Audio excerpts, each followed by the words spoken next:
What's up, video editors? Today I'm going to be going over every single client outreach method that I have tried. The first thing that we have is editing Discords. Now, an editing Discord is a Discord that has job postings inside of one of the channels. Creative Paradise is one of those Discords where they post a lot of jobs daily. So clients go in, they post their job, and a bunch of editors apply for that position. Now, I have not had a lot of success with public editing Discords. Even though 90% of editors are trash, I'm sorry, I have to say it, but like 90% of editors are trash, you're still competing with the top 10%. And I don't like competing. If you don't have to compete, don't compete. And not only that, usually with editing Discords, you're applying to a client's position. And that usually means that you don't really want to work there. You most likely just want a gig. In my experience, I'd rather work for a client that I actually want to work for rather than one that just shows up. For all those reasons, I'm going to be placing it into the B tier. It can work if it's a private Discord, but for public Discords, I don't really like it so much. All right, so the next method that we have is trying to go into the client's Discord and get their attention. Basically, you go to their Discord server and be like, hey, I'm an editor. Can I work for you? This can work if it's a smaller to mid-sized creator, but for a larger creator, this is less likely to work because there's just so many Discord messages and you're most likely going to get drowned out in all the noise. But for smaller to mid-sized creators, I feel like this is a better chance. If you've been in their Discord for a longer time, that also helps because maybe they've seen your name around. So for this, I'm going to put it into the B tier. It's all right. I don't love it, but it's not a bad idea. Next method that we have is directly emailing the creator. I actually really like this method,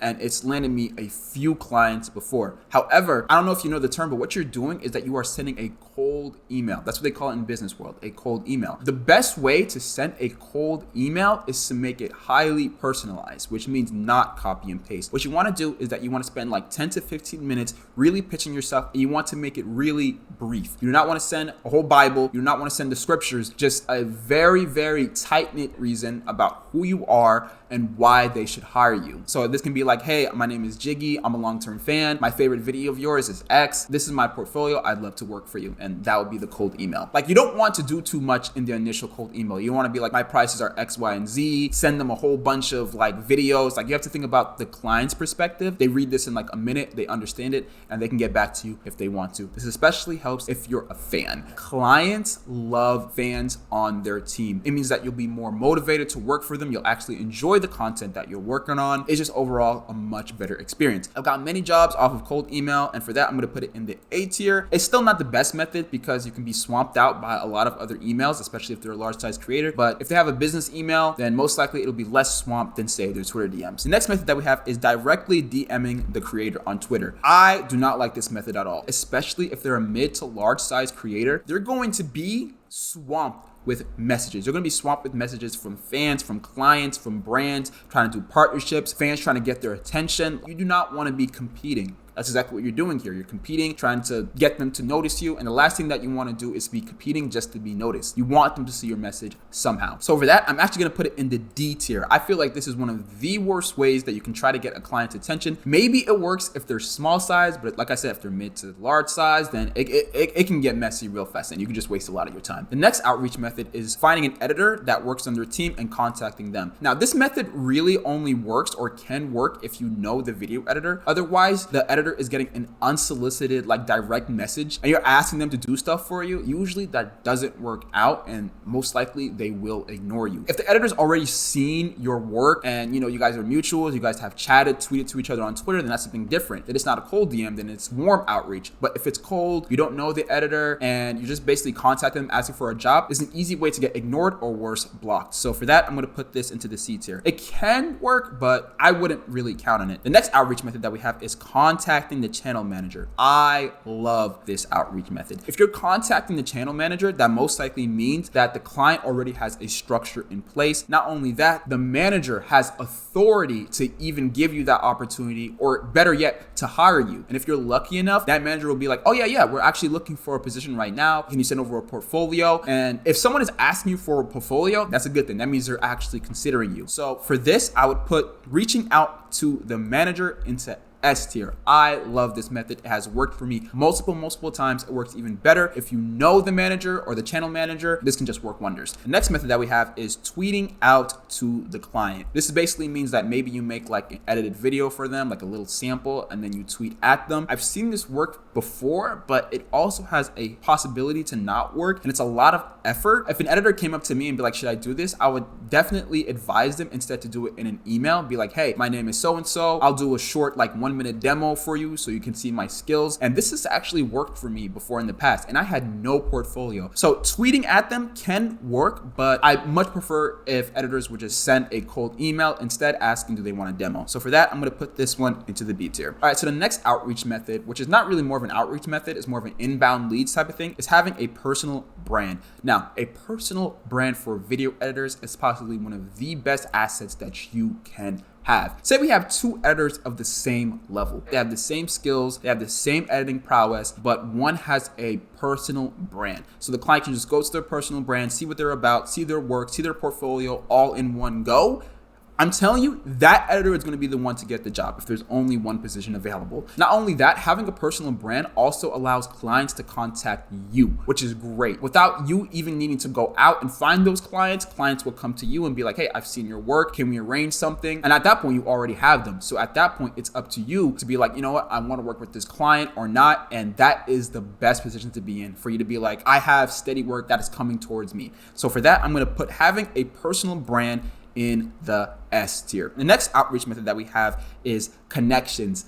Ladies and gentlemen, if you are a video editor, connect, make friends, join Discord communities, go to other editors' Twitter profiles, see their tweets and comment underneath them, because I tell you, the fastest way to grow in this industry is to have connections. Not only are you going to be surrounded by other editors who will push you to be your best, you'll see their work, be like, wow, I want to do something like that, and that'll inspire you to do something like that, but editors will literally give you jobs that they don't want. I've gotten the most amount of jobs through direct connections. I've gotten the best jobs from direct connections. They pay the most. It's a recommendation, so you don't have to really prove yourself. My gosh, it is amazing. For that, I'm going to put having connections into the S tier. Upwork is basically a job platform, and it used to be good, but now it is really saturated with third world editors, and they will work harder than you for less pay. And that is exactly the position that you don't want to be in. Upwork is a wasteland to me. In other editors' experiences that they told to me, it is also a wasteland. I hate Upwork. To be fair, I have seen people say that Upwork works if you are super niched and you have a high value skill. I can see Upwork being useful there to where they can't find anyone else, and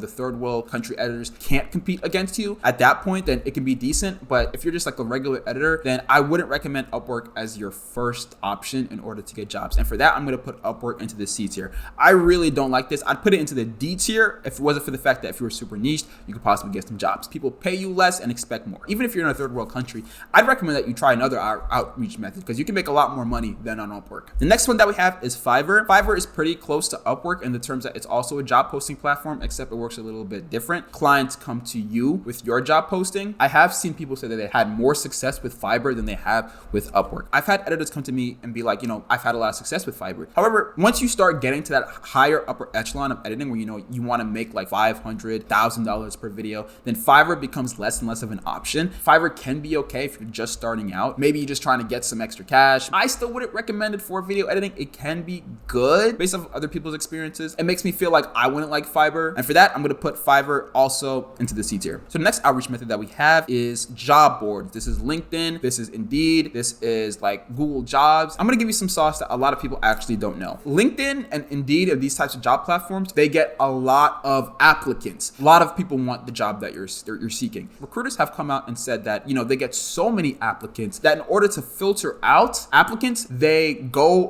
by education. And this can be a problem if you haven't had a university degree, especially if you haven't had a university degree in video editing or film production. A degree doesn't necessarily mean that you're good at video editing, but if you have a degree, you're most likely going to be better than a person who doesn't have have a degree, especially if you're on the same skill level. If you do get a job from LinkedIn or Indeed, there's a lot of upside. You have full-time work, and that means that you don't have to keep on getting clients. You can just have one client or one company that you work for and get consistent income, and that is a huge plus to have when you are a video editor, especially if you don't want to freelance. So for job postings, it's kind of falling in line with Creative Paradise because this is also a job posting, so I'm gonna put it into the B tier. The next method is YouTube Jobs. YouTube Jobs is a new platform. I think it was made around like 1 or 2 years ago, and YouTube Jobs is amazing. You can put the videos that you edited directly into your portfolio. There are a lot of big name clients who are on YouTube Jobs that you can apply for. However, it falls kind of into that same trap where you're competing because there are good people on YouTube Jobs. An editor of a higher caliber, you've had that experience, you've worked with some big names, and I can see YouTube Jobs being an opportunity for you. However, if you are a smaller editor, you're just starting out, I would much recommend some of these other outreach methods. But YouTube Jobs is just so good because it's just so specialized in order to get those YouTube video editing gigs. It is good. It's possibly the best job posting platform out there. And for that, I'm going to put YouTube Jobs into A tier.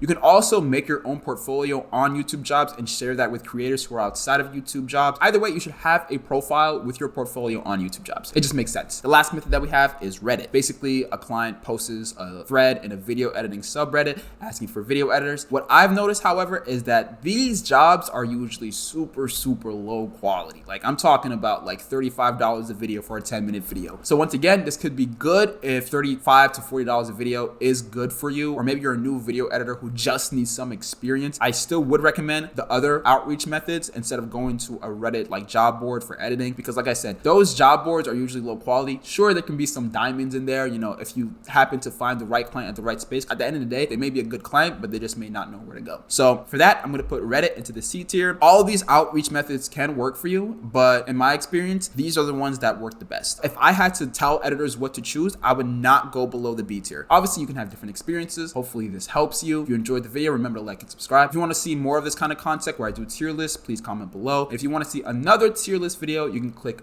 this video right here that goes over my preferred video editing programs. Go ahead, click it.